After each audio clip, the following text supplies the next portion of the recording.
Hey, Geekscapists, welcome to a brand new Geekscape podcast. I'm Jonathan London, your host. If this is your first new... Oh, man, it's like you do this for 20 years. You don't get any better at it. I'm Jonathan London, your host. If this is your first Geekscape, strap yourselves in for some pop culture talk. Movies, video games, comic books, TV. This episode is fighting through my allergies. And we got a sick household here at the London house. Ophelia's been to the doctor. She's been to the doctor today. She'll go to the doctor tomorrow. Heidi's not feeling well, and it really hit me like a sledgehammer today. But you know what? I said, no, we did not do a Geekscape last week. We owe it to the Geekscapists to do an episode. So let's do an episode of Geekscape. Let's make sure the Geekscapists get their episode this week. I really hope you enjoyed the last episode with Derek Acosta. That was great. Matt Kelly was like, classic Geekscape. He said it was a classic Geekscape episode. Funny guest. Long time Geekscapist in Shane O'Hare, who's back on this episode. And we covered a whole bevy of geek topics, which we're going to do again on this episode. So strap yourselves in. This is probably a classic episode. And our good friend Ralph Oppel is in the comments, and he said, in brightest day, dude. In brightest day, we will be talking about the brand new Lanterns trailer, which I guess is ticking people off online. I thought it was badass. So there's a whole lot to digest. My good friend Steve Prince is here talking about his brand new comic book. You guys know him. He's been on the show about his awesome indie book, Monster Matador. Well, he's got a different monster up his sleeve this episode, and it's on Kickstarter now. He's got a different genre. He's got a different monster. And he's got a brand new Kickstarter campaign, a brand new comic book that you're going to want to support. So we're going to talk about that stuff. Let me go ahead and start the show. This is a Geekscape. We're going to have some fun. So hang there. We'll be right back. And we'll be talking pop culture.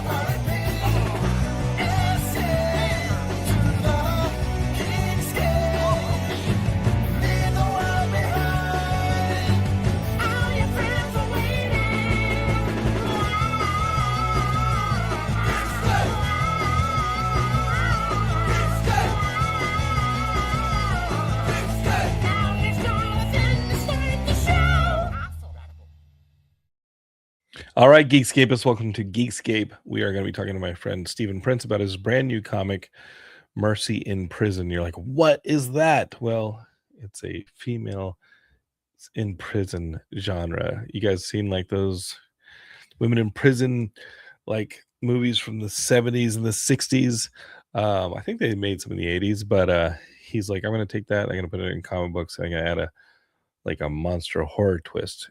Stephen does Monster Matador, which is a monster book, but also kind of a fun Robert Rodriguez style action book. So, I was like, dude, I called him up. I said, Stephen, what are you doing for this promotion for your Kickstarter? I heard you got a Kickstarter coming. And he goes, oh, yeah. And I was like, dude, who's handling your promotion? You're coming on Geekscape. Why do I got to call you to tell you to come on my podcast to promote your comic book? Oh, yeah, let's do it. I'm kidding. I'm being a little silly, but yeah, it's not how it went down. Oh, cool. Thank you, SS Jackin, for giving us $10. Best podcast on the internet, best network. Oh, wow. That whoever you are out there in the internet land, thank you for that $10. It goes, I think, right to Matt Kelly's pocket. All right. All right, let's get Geekscape started. We got Stephen Prince here to talk Mercy in Prison. Stephen, how you doing, man? But I'm laughing because that is actually kind of how our phone call went. Yeah, you had no intention of coming on Geekscape to promote your Kickstarter, or did you? I get so, because, we do these indie books and I get so wrapped up in crap. And I had a cover that was coming in at the last minute and all this stuff that, and The last month leading up to it was, which is when I'm usually starting to reach out to people, get onto things. It was just like putting out one fire after another. So it was just crazy. So as I said, thank you for calling me and reminding me to come on the show. I'm Well, I mean, always. this is I was doing some behind the scenes Geekscape like business firming up thing where I was like, okay, like clearly I don't think Geekscape should be like a Jonathan Shrine. It's just not going to work that way because Geekscape was the only podcast, and now Geekscape I think is like ranked 15th or 20th on its own network. Like it's just Jonathan. I don't think Jonathan has the horses. It ain't me, dude. Like I'm too busy doing other things to really like, you know what I mean? Like I think the podcast is fun. I love doing the podcast. It's great. You should subscribe. You should share it with your friends. But if you want to mainline like horror, video games, or anything like that is really your geek passion, I've always said that I feel like we are a mile wide and an inch deep on a lot of those topics, and I'm kind of like like a Comic Con panel of a podcast where I have like a creator, a Geekscapist. We talk about different topics. That being said, like I think what is the strength of Geekscape? It's not me. It is the community. So that being said, when I see that people in my community like Stephen Prince, DJ Woodbridge, Derek Acosta from last episode, like whenever they are having like a crowd fund or something, I'm like, dude, let's bring in the community. Like this, you guys are Geekscape. You, Stephen Prince, are Geekscape, and you've been very invaluable with my own Kickstarters for the Hero of the Prophecy comics. And we got Super Action Man coming up really fast. It's being colored. I'm really excited about that one. But you've been really invaluable in helping guide me through this whole Kickstarter thing. It's kind of, it's kind of harrowing, but we made it on the last one. But I definitely found myself in a similar position where I'm like, I'm putting out fires instead of promoting. Yeah. It is what it is. Yeah. It is what it is. I'm glad that you got the book done. Let's bring in Shane from our show Dynamic Resolution, our video game Geekscape, show. I already have my Jonathan Shrine behind my closet. I got a When Ninjas Attack card and a lock of your hair. Dude, that When Ninjas Attack card is from summer in 2008 or 9. Yeah. That's the one you threw at me when I met you? The throwing star. Yeah. Yeah, the throwing star was, oh my god, yeah, that was Summer Comic Con. Like Fox sent me all these little throwing stars and said When Ninjas Attack, and I was throwing them at people at Comic Con. Oh, people that I felt safe throwing them at. Well, I do recall the story. I was going up an escalator, and you and Gilmer were coming down one, and I screamed, "Geekscape, Jonathan!" and you threw a card at me, and I went up the escalator, and then I came back down, and come to find out you were talking to Gilmore. You were like, "Yo, is this guy a psychopath? Like, what the hell is this? He's going all the way around the escalator." All of the above. It's meeting you wasn't as I wasn't as nervous meeting you because I'd met you years earlier at Comic Con. Like you and your buddies. What happened to those two friends you used to go to Comic Con with? Grew apart, man. Grew apart. Are you for real? Yeah. You used to go to Comic Con with these two dudes. Yeah, Bryant and Robert. You guys were like Mike Judge characters. Like, you know what I mean? Like the three of you guys were like a package deal. Like these three kind of Muppet adjacent dudes all hanging out at Comic Con. And you grew apart, or did something go down? We grew apart. Like that's what you want to go with? Yeah. Well, actually, me and Robert kind of had a falling out because of Geekscape, but we'll tell you about that later. Wait, no, you're lying. You're fucking lying. No. Yeah, I'll tell you later. What? So, do you remember Geekscape? Okay, all right. So we've reconciled. Sorry, Steven. We've reconciled, but we used to be roommates, and I was invited to DJ a party that Geekscape was throwing at Comic-Con one year. And and him and I kind of had I can't remember specifics, but we had some abrasion over it, and then I ended up moving out abruptly. What abrasion? We were DJ partners at the time, and so he was a little. the DJ that we hired for that party, you did not tell us that you were part of a partnership. Yeah, my fault. I was young and I had an ego. Wait, but you were already down there. He wasn't. We got the invite before. He wasn't able to go, and I was kind of like, it came off like I was rubbing it in his face. Like, look at all this cool stuff I'm doing. You can't go. Yeah. Yeah. So what happened, Stephen, was Regina Carpinelli, back before LA Comic Con was LA Comic Con, it was still Kamikaze. She wanted to do an announcement party at Comic Con with Stan, and we threw the party with her in like the Wyndham or something. Like, we found some ballroom or something, event space. The Bristol Ballroom. I'll never forget. The Bristol Ballroom. Okay. So we like, and it was awesome. Like, the Lakers showed up and Marvel Editorial showed up, and and you DJ'd the party, but I didn't know that you DJ'd the party at the cost of a friendship. Yep. Yeah. He didn't let me take the gear that we co-owned together, so I had to borrow someone else's gear. Yeah, it was a big deal. But we've reconciled. I never knew that story, Shannon. I'm sorry. That's all right. It was worth it, but I'm really sorry. I'm kidding. Bryant. It was Bryant? No, that was Robert. Robert, I'm sorry. Bryant got married, and he still lives in the hometown that we grew up in, and we're 50 miles apart from each other. So I love these guys, and I love you, man. You were at my wedding, and but every time we would have the Geekscape booth, before we really knew you, and you would come by, you'd have Bryant and Robert with you, and it was almost like this like theme music would play when I'd see you walk down the the aisle towards the booth. Like, it was like whenever, you know what I mean, like Bulk and Skull from Power Rangers showing up. Exactly. It was like the Biff Tannen's crew from Back to the Future. It's like, hey, what's got here? Got some new shirts. What's new with Geekscape? Oh, these guys. Oh, no. The only time I've met somebody I was scared out of my mind that I met from the internet was Frank Sanders. That meeting him in person was one where I was like, okay, my shin may become a bone flute by the end of this. Like, he might murder me.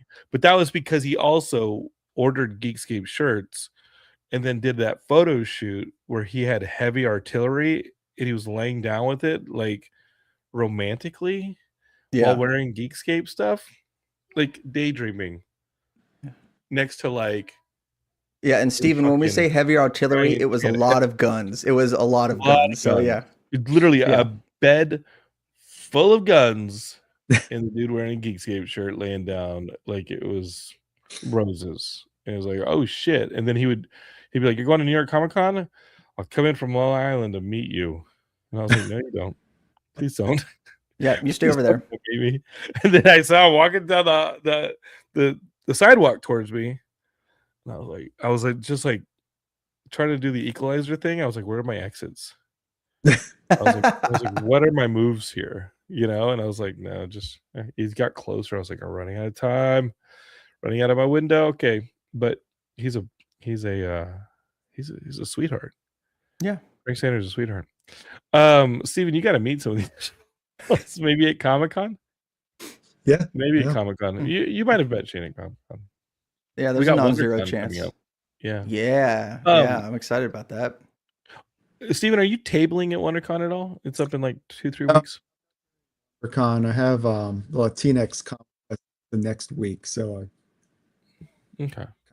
I met Steven we were talking about LA Comic-Con. I was walking around LA Comic-Con and I saw the big old pull-up banner for Monster Matador, and I was just like, holy shit, what is this? I need to know what it is. Matadors versus monsters. And now Steven has a brand new book, which is similar. How would you describe that one? It's revenge-fueled horror, women in prison. It's just it's bloody, it's awesome. It's a little bit of sexy in it.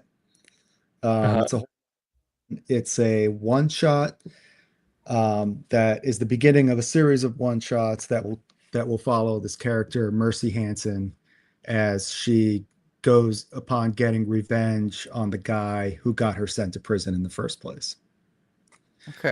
Okay. Okay. I read the first one shot, and tell me about like where the idea came from, because I know you as Steven, family man, comic book creator, and then I look up and I'm like, oh, you're doing like an Ursa the She-Wolf type of like women in prison monster thing, and I'm like, that's not the Steven I know. Yeah, it's funny. It was just like what do you call it? Like a confluence of things. But I love cult movies. I love exploitation movies. Back many years ago when I used to work at Disney, I was a project manager, home entertainment, and for a little bit they had the Roger Corman library. Mm-hmm. Charge of that, and I had the key so I basically had every Corman movie at my disposal, and I watched pretty much every one. So I'm just a fan of this stuff, but my wife had been gotten my kids into Full House, and Uncle Jesse, one of his catchphrases is "Have mercy." So my daughter, for like 2 months, was walking around going, "Have mercy." And I thought, and then at some point, you know how the brain works when you're a writer or whatever. I thought, that would be a cool name for someone. And it just kind of went from there. Like, what kind of person would have a name like Mercy? Uh, where would it be set? And I just thought that might be cool to have someone in a prison whose name is Mercy. There's a kind of double meaning there. And then, funny enough, I had a scene in my head. I mean, you read the book, but the kind of mama in the prison is called Mama Mia, and I had this vision in my head of a character walking in and going, "Oh, Mama Mia!" When somebody's like just like murdered, like some horrific scene, and somebody goes, "Oh yeah, Mamma Mia!" Yeah, it's a bit of an understatement. Different things, and it just all came together into this. Yeah. How many issues are you thinking about doing in this series? Because it's a So one shot, but it is part of a series where she has, not to spoil too much Geekscape, but she's sent to like a prison in like a third world country because somebody she got involved with put stuff in her suitcase and she got caught with it. Now she's in a women's prison, and the women's prison is being preyed upon by like an ancient monster, right? Yeah. So the first 3 one-shots are basically the revenge cycle. Mm-hmm. And we've planted seeds in the first one, and we're going to, all along, and it's going to evolve into something completely different. And once that kind of becomes apparent, it can go on for a very long time. So, what kind of research did you do for this book? what kind of research? What kind of research did you do for this women in prisons book here, Stephen? What kind of stuff did you do here to research? What kind of DVDs did you dust off? Yeah. I was thinking like, who did you imprison for this movie? This Andrew Tate. I watched a bunch of exploitation movies. Honey, it's research. Shower scenes, all that kind of stuff. There's one in the book, so I had to. Sweetie, I'm one thing that I do. Who's your artist? I want to ask who your artist is. Name's Mick Byers. Your mic is pissing me off, my friend Steven. We're adjusting your microphone, and I was like, that one sounds all right. What microphone are you going with now? Because you're cutting out just a little bit, Steven. Am I? This is man. It's okay. Behind the scenes. Is this better? Is this better? It might be more consistent. It sounds a little like it sounds a little digital, but it might be more. I just don't want it cutting out. The information is what I like. So yeah. Who's your artist? Where are they from? Because I've got this artist in Brazil, and I have to give him like photo references and stuff like that. I'm really just teeing up a joke where you're looking at a bunch of nudity and then being like, "Oh, honey, it's photo reference." But No, he's but tell me about your artist. So his name is Mick Byers. He's in Bentonville, Arkansas. He does a book called Queen of Mars. He's doing another book called Dreamscape. He does a lot of nudity and things like that. So he does a lot of books like that, and it was fun working with him because he would add like a lot of like little gags in the background and a lot of back and forth between us. But it was a lot of fun. How'd you meet him? I mean, were you already a fan of his? So he's a friend. I met him through another creator who I know, Clay Adams. I don't know anybody, Steven. Unless you introduce me to them, I don't know nothing. I just make my comic books by myself. Anyway, I don't know anybody. Clay he's a voice actor. He also writes comics. He just did the Martin Cove comic for AMP. Forgot the name of it. He wrote that. Martin Cove has a comic book? Yeah, through AMP. Martin Cove AMP from Comics. Karate Kid and Rambo 3 has a comic book? What's the plot of that comic book? It's a Western. It's a Western. Didn't he get in trouble with like one of his co-stars because he was like a little too rough? Yeah, after the comic came out, so I don't know what. Oh boy, you don't want that kind of marketing. Jonathan should call and be like, "Hey, it's not my book. It's not my book." Yeah. But he did that one. No, he did that one. Anyway, Clay and I are friends. He shares an office with Mick. They do some books together. And I was literally just chatting with Mick at Comic-Con and telling him about this book that I'm going to be doing. And he's like, "Oh, I'll draw it." And I was like, "Okay." And what if you said no?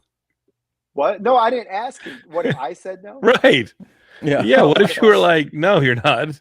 Like that's a bit. I know. I didn't want to hurt it. I didn't want to hurt his feelings, but it turned out great. No, right. I know. Did you have other people in mind? No, I literally just finished writing a draft of the script, and I was just about to start looking for artists. Okay. So I hadn't even started yet. And I'm one of those where it's like, oh, if something falls in my lap, I'll take it, especially when it comes to making comics.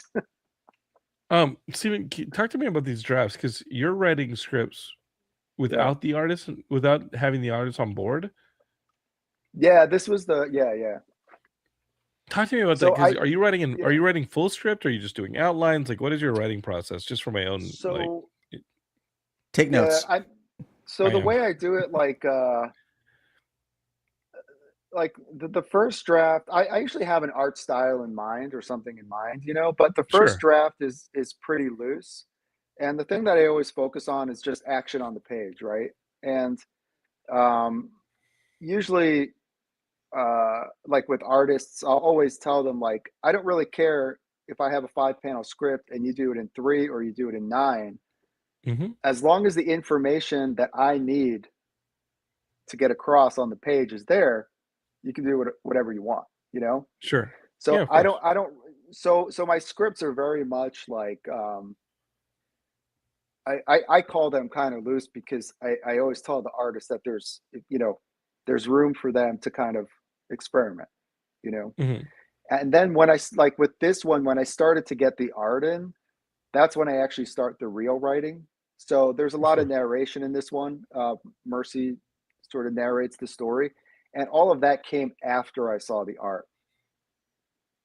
Because I kind of you see the art and then you kind of,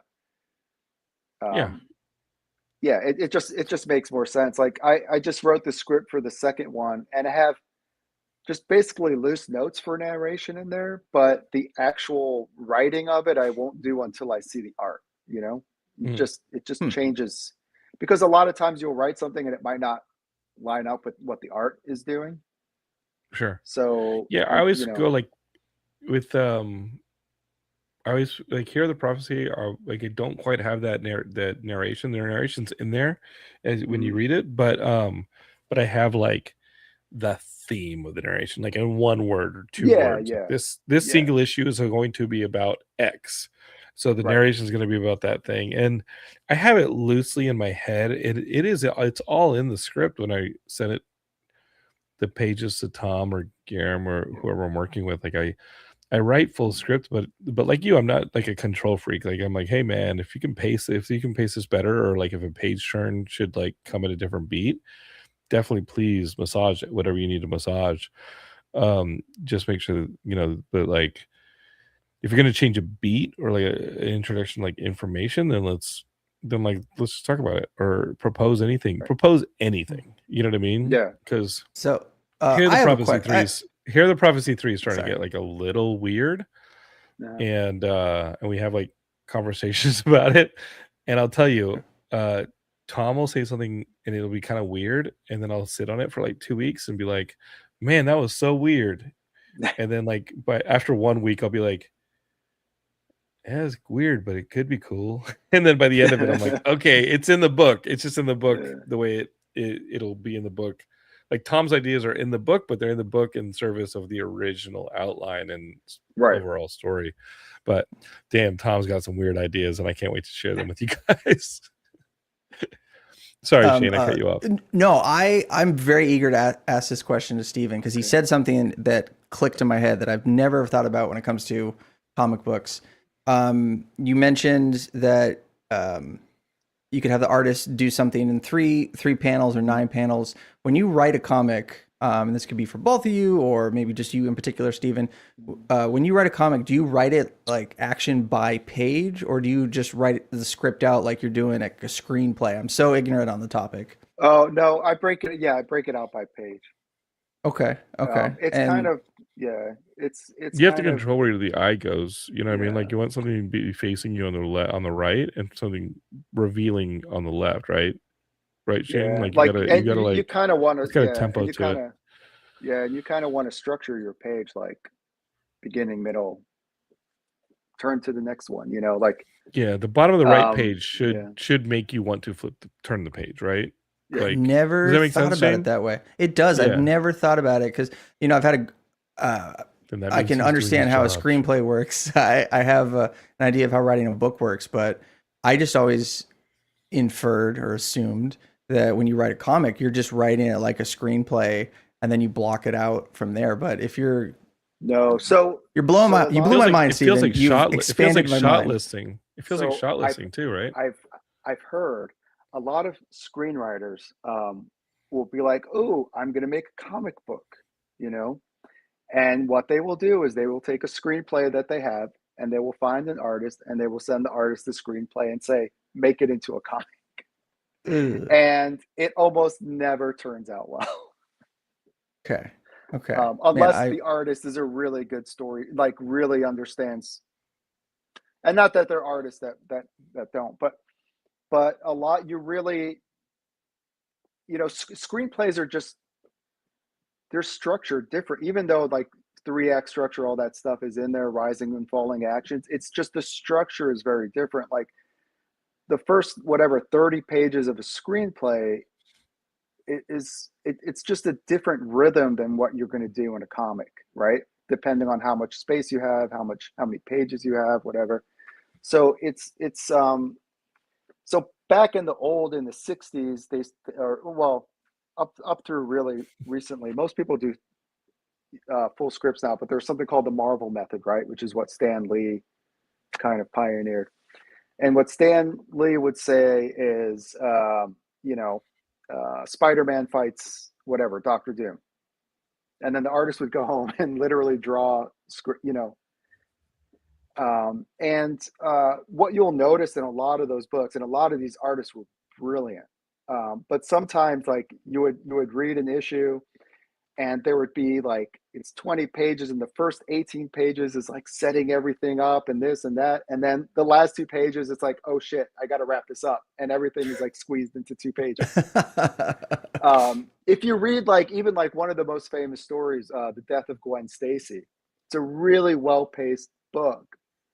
But you get to the end of that story, and it's just rushed in the last 2 pages because clearly the artist just ran out of like space, Yeah, so that's Ramita Senior too, who's like, is that a Ramita Senior book? That was Gil Kane. Gil Kane. Yeah. Oh, he's one of the masters. These guys, I mean, Gil Kane's a master. These guys were these guys were top, but you really do. And over time, plotting, even that Marvel method became more, with a lot of writers, became a lot more specific and broken down by pages, or at least page groups, because also, like, a lot of times, because of deadlines, sometimes these artists would just sit down and just start drawing. They wouldn't have time to sit and like structure a story out of something, but it was just intuitive. But you're limited to the amount of pages you have, so that's where you kind of will get messed up sometimes. And do you, when you've done comic books in the past, and I nowadays you could have a unlimited page book, so a story could get excessively long in the tooth. What's it like trimming page turns down for you? What do you look for when you do something like that, when you're working on something at this stage? Lately I've been keeping my books to 24 pages. Okay. And honestly, I wish I had an answer. It's so intuitive. I'll like literally sit down and write a script and it'll hit 24 pages. Like, you don't outline it, you don't break down, you don't, because I'll take the 24 pages and I'll be like, page 1, page 2, page 3, and I'll like write like a one line thing, like what happens on that page, just to make sure the story is balanced out. I'll bullet and I'll go like, I mean, it'll be rough, and then I'll start writing. Yeah. And and then at least what each page is going to contain. Yeah. But, I mean, I mean, it's rough and it never really sticks to it, but yeah, I mean, I do break it down at least to the point where I know what I'm gonna be doing in that issue. So it'll be like 1 through 4, setup, 1 through 5, they're going here, or whatever, page 6 and 7, like this. You have a nice. Yeah, go ahead. I was going to say you have a nice 2-page spread in here that could be separate pages, but you or the artist put it over the course of it was 2 separate. pages. It was separate. Oh, was it separate pages? I don't remember. They could have been separate pages on the script, but your artist or you did something really nice and threw the flashback over the second page and integrated the artwork from the first page into that second page's background art, and I thought it was really nice. You know what I'm talking about. I do know. I'm going to tell you right now, because I'm going to look at the script. Oh yeah, yeah, he did it. Yeah, Mick did that. It was smart. I remember when I got that, because I was like, oh yeah, that was really smart. It actually looks really nice too, because when you open that up, it's. I was going to give you credit for that one. So you want to take credit for that one, Steven? That's all right. Okay. He's a really talented guy. I get credit for so much that it's every now and then you got to get. You got to give some to others. I thought it was a good move. I thought it was a cool move. Yeah, no, it was. And I do like it when artists add like crazy. In the Sam book, Sam book's coming up. It's being colored now, but Guillermo threw in something that felt like Scott Pilgrim-y, which is just something I didn't put in the script because it's not Scott Pilgrim. It's like a G.I. Joe script. It doesn't feel like Scott Pilgrim. It feels like a G.I. Joe comic. But he threw something in from the video game kind of lexicon of style, like the style lexicon of video gaming. And he threw it in, and I was like, I like that. I like that stays. Yeah. I do like that. That is cool. I love it when artists do that stuff. Yeah, Mick threw in a lot of gags in this one in the background, which was nice because this is, it was the first time we worked together. So we're really getting to know each other's kind of, and it turns out we're both kind of immature adult children. Hell yeah. And it's great because the next one, like that I just wrote the script, I'm like, okay, now I know what Mick is, I know I can cut loose, Did he have the flipping the bird? Yeah, which was great. Yeah. I had an artist flipping the bird, and I was like, oh man, I know you were super excited to flip the bird, but I'm gonna have you remove it. I'm sorry. I had my artist added to flipping the bird, and I was like, oh no, it's not that book. Your book has boobs in it, so it could be in there. Yeah, it's older. Yeah. I would like for a 10-year-old to be like, oh cool, this action book that doesn't have guns in it. I want to read it. And then, Super Action Man's like a G.I. Joe book without real without guns in it. And I want like a 10-year-old to read it and be like, oh, this is a cool book. But the Flipping the Bird, I was like, nah, that's gotta go. It's gotta go. Sorry, man. And most 10-year-olds know all turn about into that. a fist. They do. They do. I just don't. I want the Geekscape books to be all age books. My son came. So I can start selling them like Joe Camel. Start getting them into Geekscape when they're young. Joe Campbell style, man. My son came. I won't do it, but my son came home in first grade, and we're sitting at the dinner table. I was with my daughter, and he was just staring at his middle finger, and he had it sticking out. And I go, what are you doing? And he goes, and he holds it up to me, and he goes, this is my. And he said the word. He goes, this is my F finger. And I'm like, okay, son, learned something new. Learned something new today. And he was just like, sweetie, can you leave the room? I got to talk to your brother. He was in awe of like the power, of that. That's funny. It's funny. Shit. Steven, talk to me about this Kickstarter because you're pretty much guaranteed to hit your goal, man. I don't want to. Well, we'll hit the goal, but we gotta go. We gotta get more, please. Okay, let me see what's going on here with your Kickstarter. All right, here's your Kickstarter. Yeah, we're close to goal. 16 days to go. 16 days to go. Talk to my audience. Why do they need to get you into stretch goals, man? It's just, it's a better book. We've got we'll add pages to it. I've got a buddy who does a website called Vintertainment. He reviews comics, movies, and wines, pairs them together. He's going to do an article on women in prison, pop culture. And it just, it helps us just do a great quality book. If you look at this one, we have a cover by Suspiria. And Suspiria is this one right here is one of the hottest and most in-demand artists today. If you love horror, she is like the premier horror cover artist. The top one here that you're looking at with the green is up-and-coming artist Andrea Daly. We have a lenticular cover, a variant cover, so it's safe for work, not safe for work.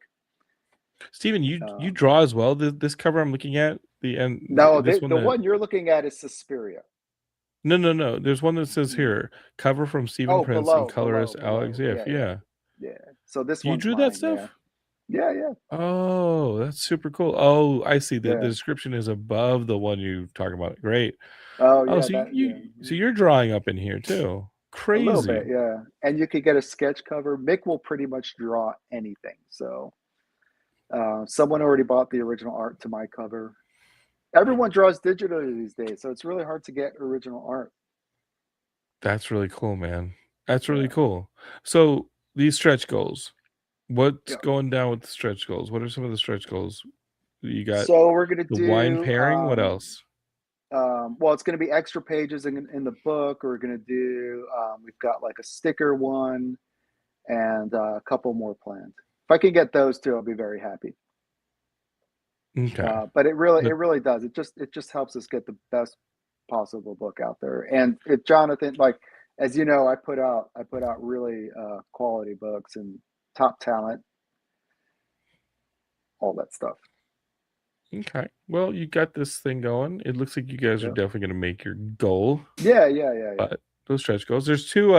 There's some custom covers up for sale that you guys might want to get if you guys are up for it. $100 a pop. You can get yourself a 100 is probably what you're going to pay anyway at a convention, asking somebody to do some convention art for you. So here you can skip the line and just get some convention art cover as one of those stretch goals. I just saw that one and I was like, okay, for $100 you're probably going to pay that at a convention. You might as well just get it here and have it on top of a comic book that you're going to read. It's not just a piece of paper that you're going to frame and put it away.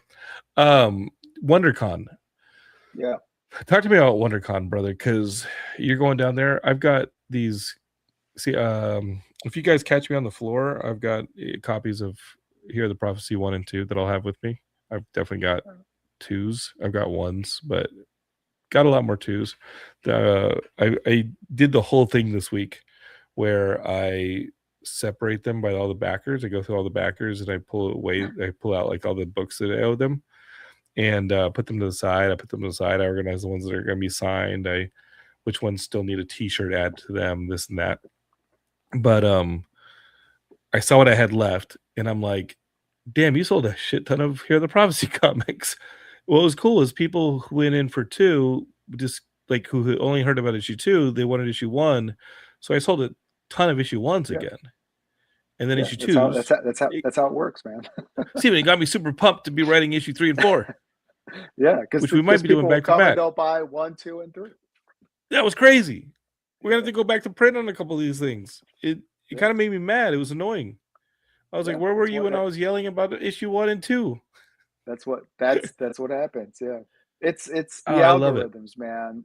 They just bury us these days. They kind of do, don't they? What are you gonna be doing at WonderCon? Just kind of walking around like me? Just walking around. I've got this. I may be doing another one of those wrestling comics panels. Yeah, nice. But I'm only at WonderCon for 2 days. I was gonna go for 3 days, and then we really wanted to bring Ophelia to Disneyland, and a friend called and hooked that up. So nice. Sunday, I think, is Disneyland. That being said, if I only got 2 days at WonderCon, do I want to spend? I want to do a panel, but do I want to spend some time on the panel? You tell me. Would it be beneficial to do a panel on wrestling and comics? Steven, no, please. You're my manager now. You help me with the Kickstarters. You tell me, because I can do this panel on wrestling and comic books. I've done it before. This will be the 3rd time doing it. Yep. Or I can give the panel spot to someone else. I'm talking to you, Derek Acosta from Mega 64, who I've invited onto the panel. Don't know if you're going to be on the panel yet. It's not my panel. But I told them, you should have Derek on this panel. I will give Derek my spot on the panel if there's not enough spots on the panel. Is it valuable to be on a panel or walking the floor, shaking hands, maybe meeting with publishers, giving your book? What do you think? Is a panel valuable exposure to a place like WonderCon? I'll be honest. If I were you, because you have a book that merges comics and wrestling, I would use that as an opportunity to promote your book. Get a QR code. So I should do the panel. Get people to sign up for something. But yeah, I mean, if and what if you do the panel for me and pretend you're me? You could try. Wait, tell me about the QR code thing. What do? You have a QR code and you tell people, you send them to like a newsletter? Yeah, but I mean, it's look, the thing about comics is and the thing that continuously blows my mind every convention I go to, especially conventions like I do Monster Palooza, and people, you'd be surprised, like people that love horror really aren't aware of horror comics. You know what I mean? Because it's just not, they're just not going to the spaces we go to, and it's not, so wrestling too, people love wrestling, right? Like when I did Monster Doors, which was the luchadors fighting monsters, I got all these people who just love luchadors. And I go to shows. It was a sick cover too. Some of those covers were awesome, by the way. But people will stop and be like, "Oh, wait a minute, a luchador comic," So it's like panels like that. It's really cool because you're going to get people who aren't necessarily into comics, who are into wrestling, and they're going to be like, "Wait a minute, that guy has a comic that wrestling, and his brother's a wrestler, As my manager, Steven, you talked me into it. I don't know what the angle is going to be on Super Action Man in a few months, but that's the next book, and they'll be back. Well, I got to back for issue 3. We can talk separate, but my buddy does a podcast, Joe on Joe, about GI Joe, and he loves comics. I think you guys would get along, and it's that's your audience, man. Cue him up because I'm excited. I'm excited for the book to come out. Guys, let's talk some pop culture news. I had been waiting for that Lanterns trailer. You guys know what I'm talking about.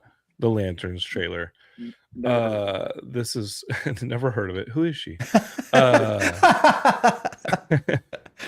You've got this brand new Green Lantern series, right?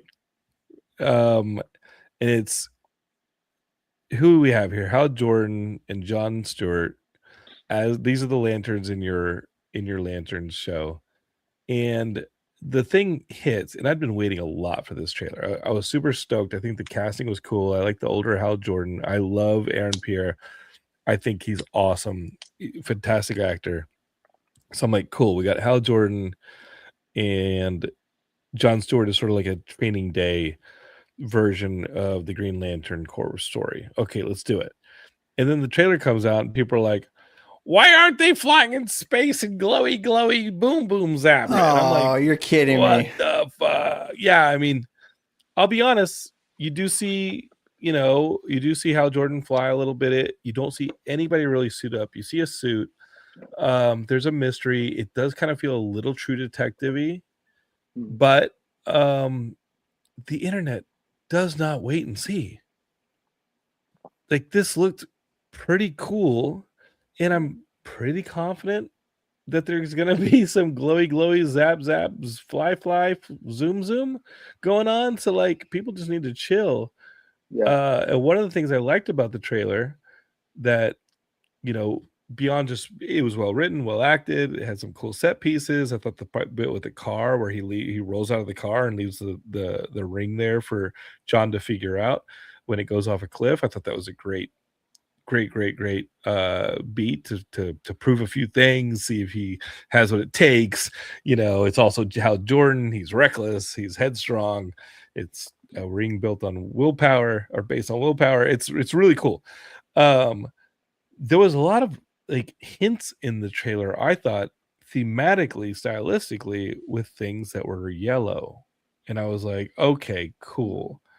So in the same way that whenever you're watching a Batman thing, you're like, okay, where's the Joker? Where's the arch nemesis? Whenever you see Superman, you're like, where's Lex Luthor? When you're watching Green Lantern, anything yellow makes you hop off the couch like Leonardo DiCaprio in Once Upon a Time in Hollywood and go, oh, that was me. Whenever anything, even a hint of yellow was on screen, I was like, cool.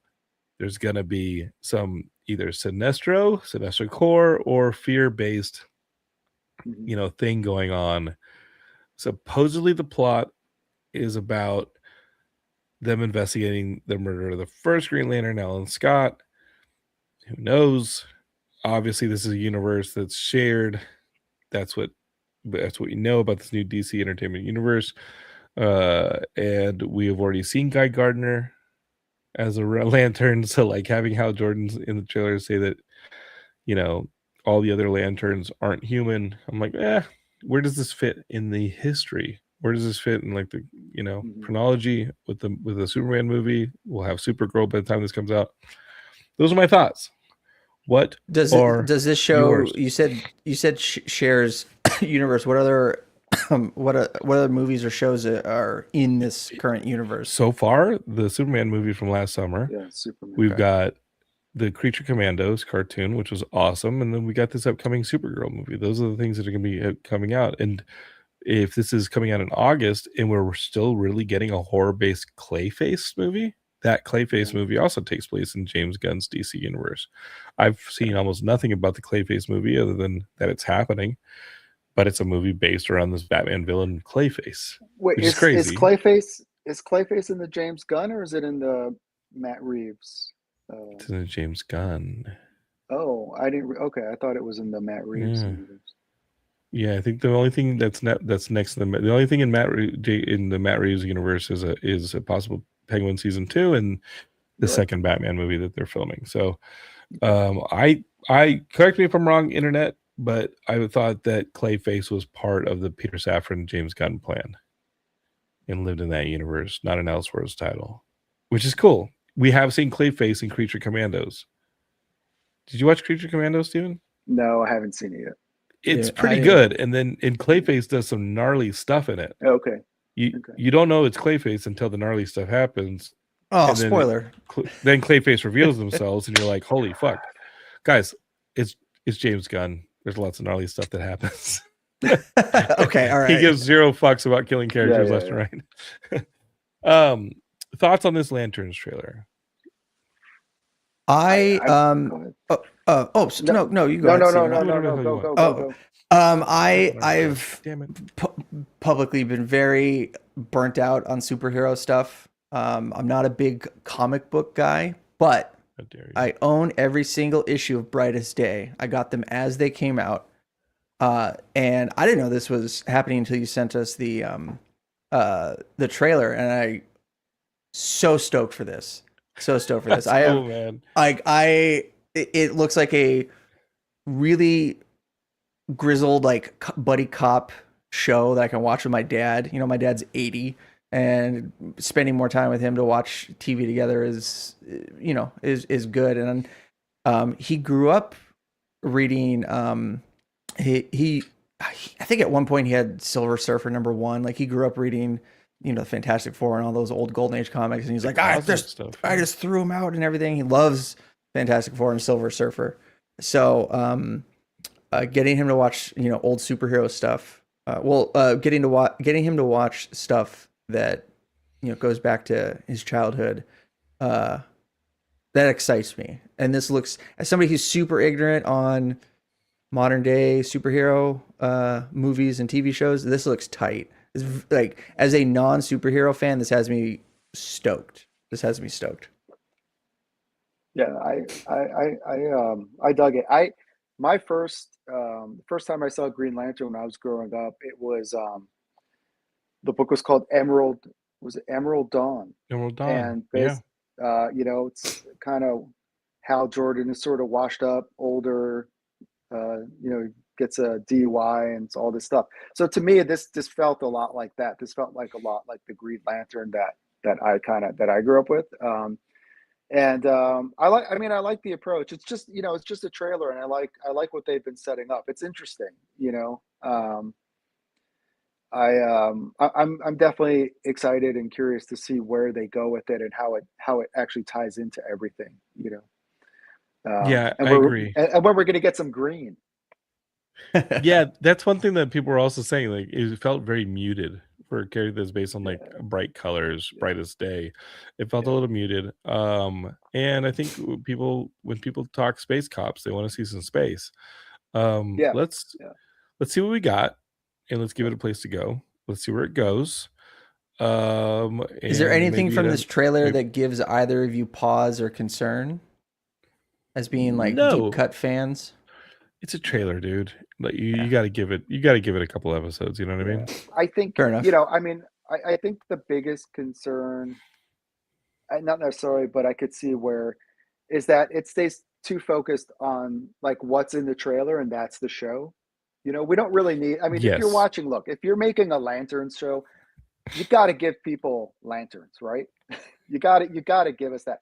I love the angle. I love that they're doing the True Detective whatever thing. That's great. You could tie that, you know, you can make a great show about that. But if there's no if there's none of the, you know, oh my God, I can't think. But if there's none of like the sci-fi stuff, you know, if there's none of like that stuff in it, you know, it's kind of like, well, why, you know? And they mentioned the squirrel. Yeah. There's and you know, there's a meme. Yeah. I'd love to see Kilowog. Kilowog. I'm sorry. What's the meme? No, it's okay. That basically how, you know, in streaming, they'll call a show like, you know, Surf Vampire, but like you'll have like 9.5 episodes of like, just like someone kind of nothing happening. And then the last 5 just hanging out at the beach. And then suddenly he's finally like Surf Vampire. So I hope the show isn't that, you know what I mean? Right. I hope that it's a bit mystery. I want to see mystery. I want to see this stuff. But after episode 3, by episode 3, I want to see a little bit more of the glowy.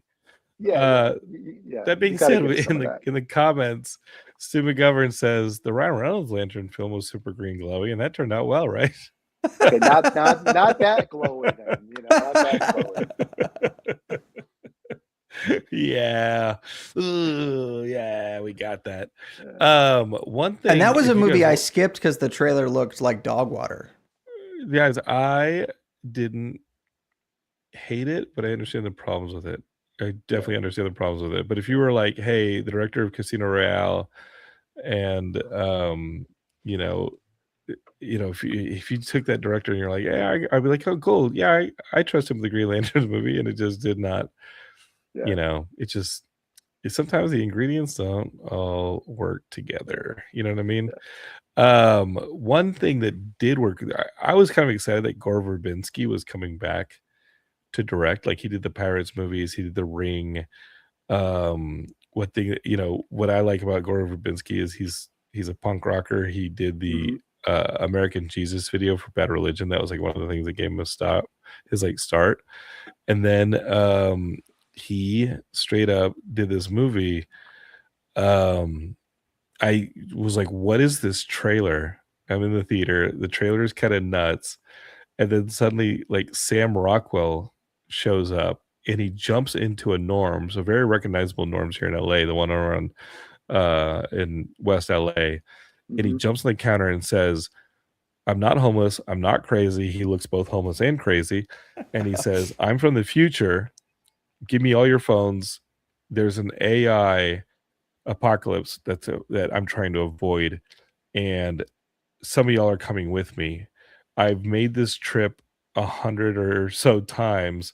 Each time I've picked a different combination of people. Sometimes I've gotten it right, or even closer. Sometimes I've died almost immediately, but this is my trip, and we are going to try and stop this AI from taking over the world.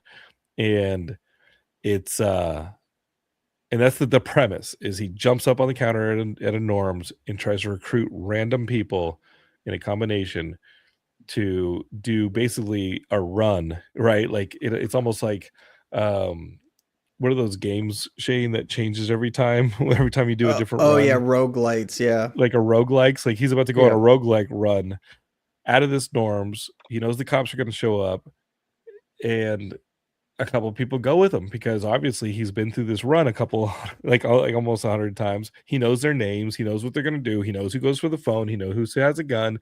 He's tried everything, but he's trying desperately to keep the world from ending. And the movie's bananas. Gore Verbinski's back. I loved it. Is it 100% successful?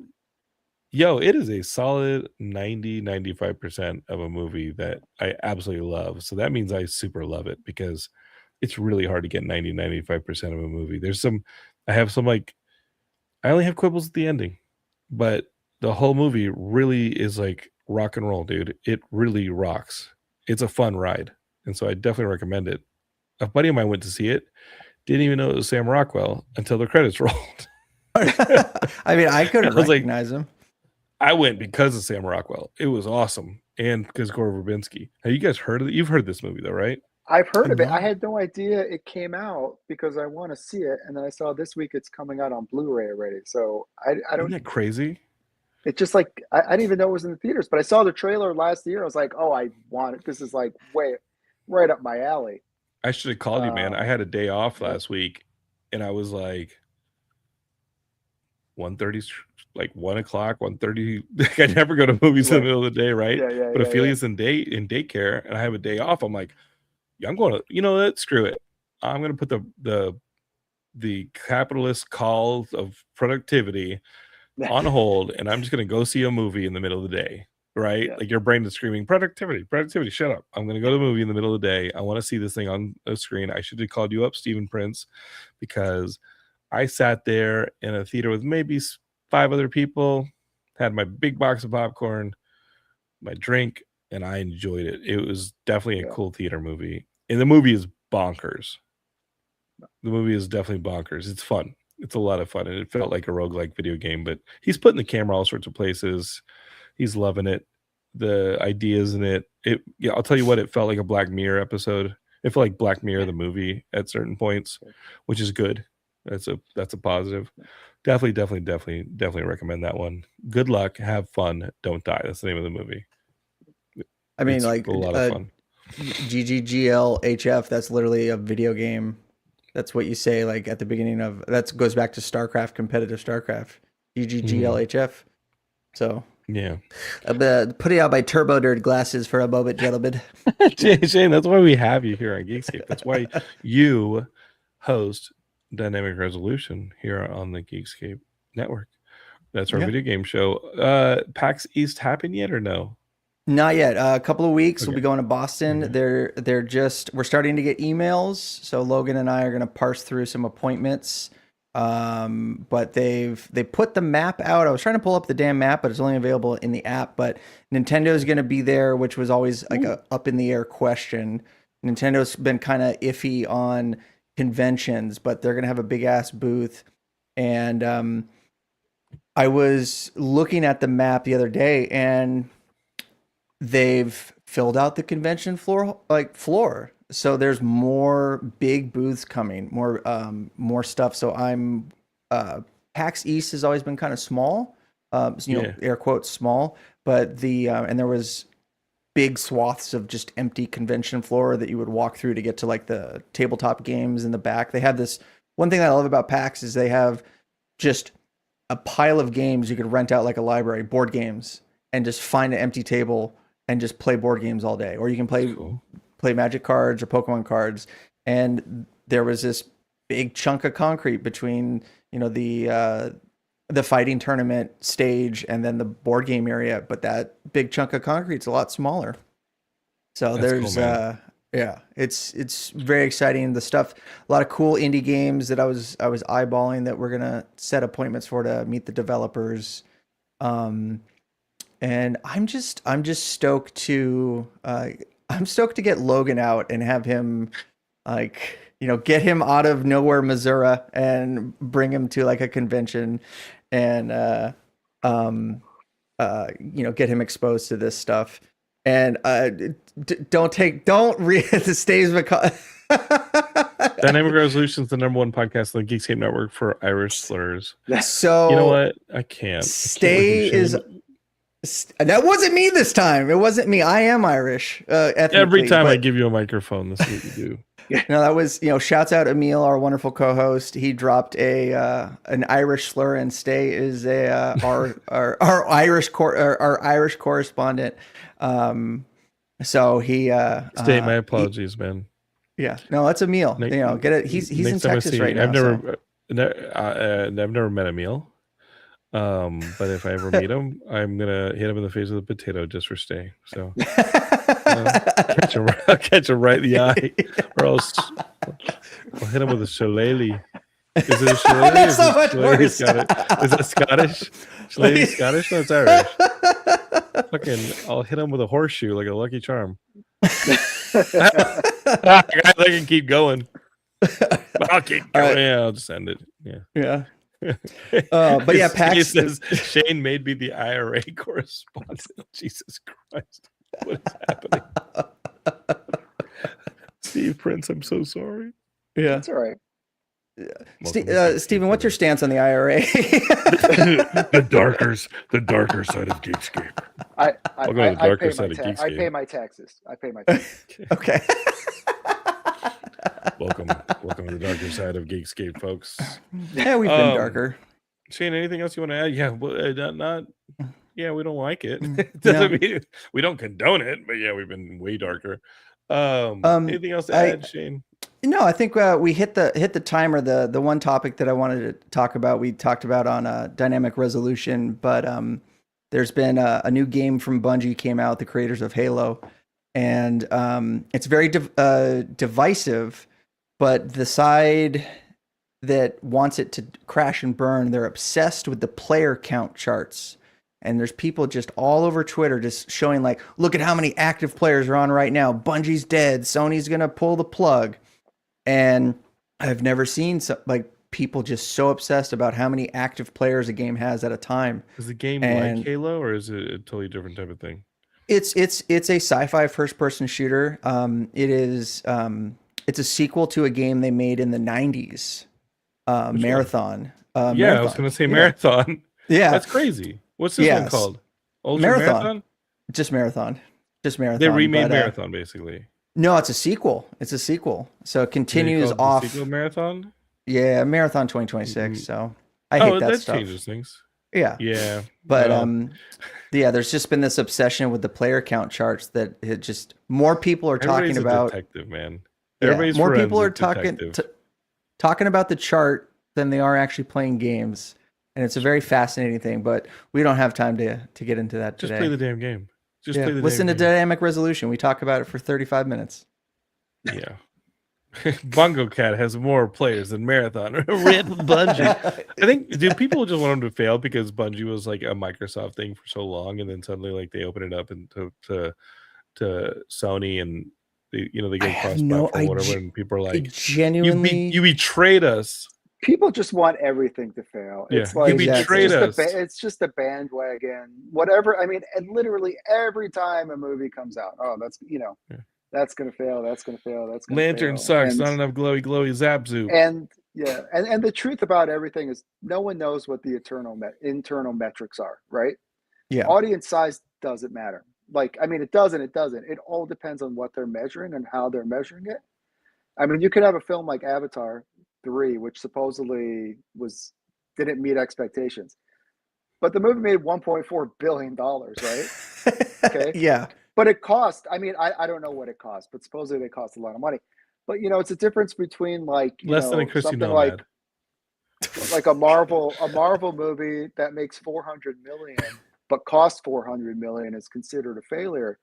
But you can have a $10 million film that made 50 is more successful, so the numbers don't really necessarily tell the whole story. And you can skew them. You can skew them however you'd like. You can skew them, exactly.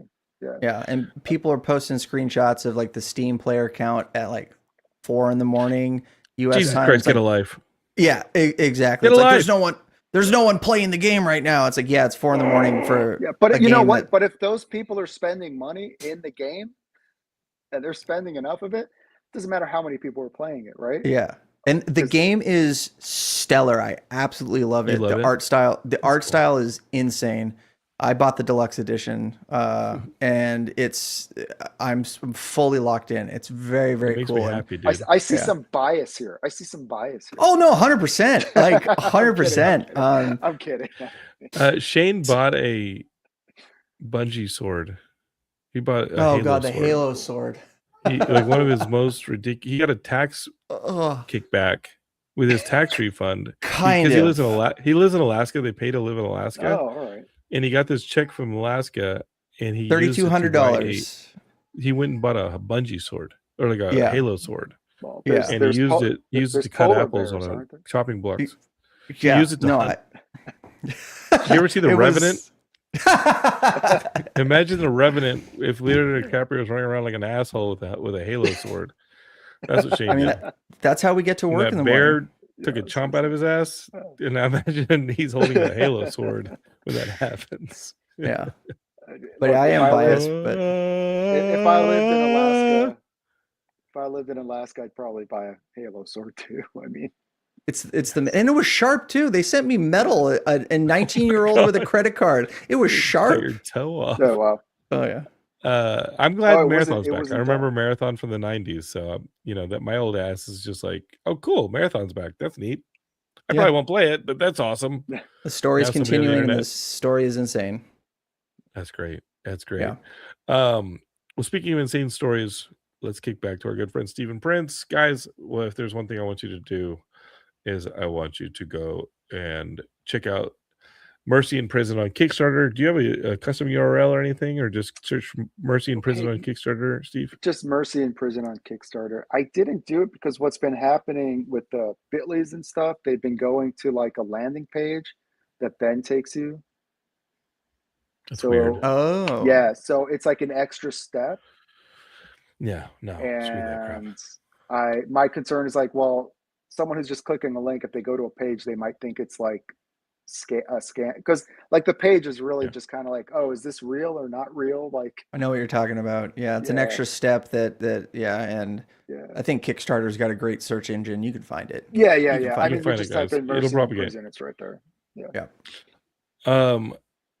Geekscape, we are going to be at WonderCon. We're going to be at Comic-Con Revolution. We're going to be at San Diego Comic-Con. Shane is going to PAX East. There's so much coverage. We got correspondents at South by Southwest right now, watching movies and giving reviews that we're posting up on www.geekscape.net. So check out geekscape.net. We got some of those written reviews. We got like 40 shows. I don't know what we have.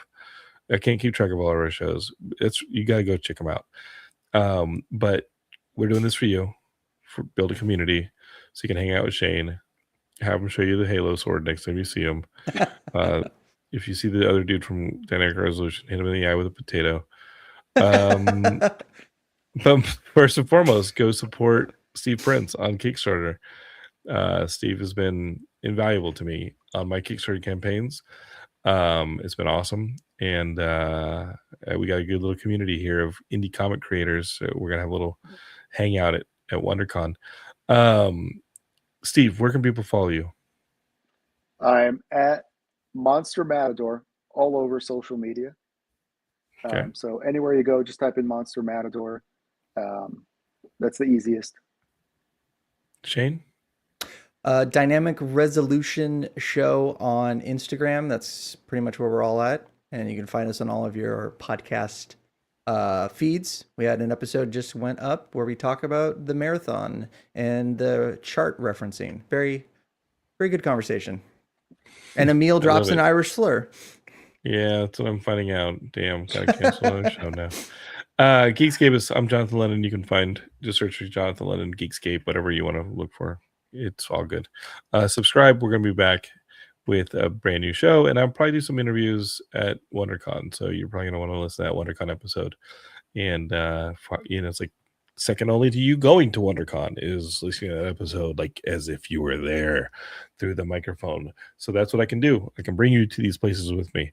All right, Geekscapists, that's what I do here on Geekscape. It's what we've been doing for 20 years. So pumped to keep doing it with 20, you guys. 20 years? We started this in 06. That's amazing. Wow. That's a lot of avoided attempts on my life. Yep. Yeah. Man, I was one of them. I can still see you and your knucklehead friends walking down that aisle. Let's see what's at the Geekscape booth, shall we? Hey, we got in that booth club skit. You did get into a skit. Yeah. Yeah. Let's film some more skits. Yeah, let's do it. More sketches at Comic-Con. Love you guys. Don't hate, create. Geekscape forever. See you guys on the next episode. Subscribe, share it with your friends. Peace.